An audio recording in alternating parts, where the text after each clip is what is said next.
Hello everyone, আসসালামু আলাইকুম। আমি পুতুল Rahman. Welcome to my page and welcome to my YouTube channel. চলে আসলাম নতুন দিনের আরেকটি সুন্দর ভিডিও নিয়ে। তো তোমরা সবাই কেমন আছো?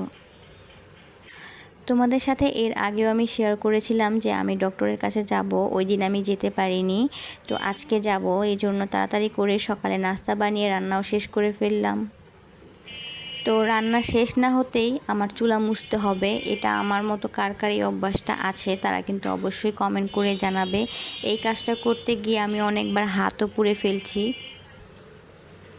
তারপর বেসিনটাও ক্লিন করে নিচ্ছিলাম। এই কাজগুলো বিয়ের আগে করতে অনেক ঘৃণা করতো, এখন নিজেই করি, না করলে রাতে ঘুম আসে না। তারপর চলে গেলাম বিছানা গুছানোর জন্য। যাদের ঘরে বাচ্চা আছে তারা অবশ্যই জানো যে তোমাদের বিছানা চাদর ঠিকঠাক রাখতে কতটা যে কষ্ট হয়। প্রতিদিন এরকম বিছানা চাদর উঠিয়ে আবার বিছাতে হয়।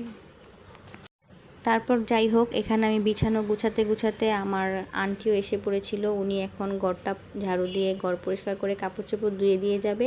এর মধ্যে আমি রেডি হয়ে নিব। ও আর হ্যাঁ, যারা আমার পেজে ফলো করেনি তারা কিন্তু অবশ্যই আমার পেজে ফলো করে দিবে। আর যারা আমার ইউটিউব চ্যানেলটি এখনও ঘুরে আসেনি তারা কিন্তু অবশ্যই আমার ইউটিউব চ্যানেলে ঘুরে আসবে আর সাবস্ক্রাইব করে দিবে। ভিডিও ভালো লেগে থাকলে অবশ্যই ভিডিওতে লাইক কমেন্ট করবে। আর যারা আমার ভিডিওতে লাইক করো তাদের জন্য অনেক অনেক ধন্যবাদ।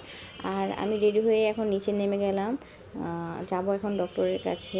আমার মেয়েকে বলছিলাম তুমি একটু হাঁটো, আমার ভালো লাগছে না। ও কী করছে, দাঁড়িয়ে রয়েছে, ও হাঁটবে না, ওর নাকি পা ব্যথা করছে। ও কোথাও গেলে এমনই করে, বাসায় এত দুষ্টুমি করে, কিন্তু কোথাও গেলে সে কোলে ছাড়া হাঁটতে চায় না। তো আজকের ভিডিও আমি এখানে শেষ করে দেব। দেখা হবে নেক্সট ভিডিওতে। ততক্ষণ পর্যন্ত টাটা।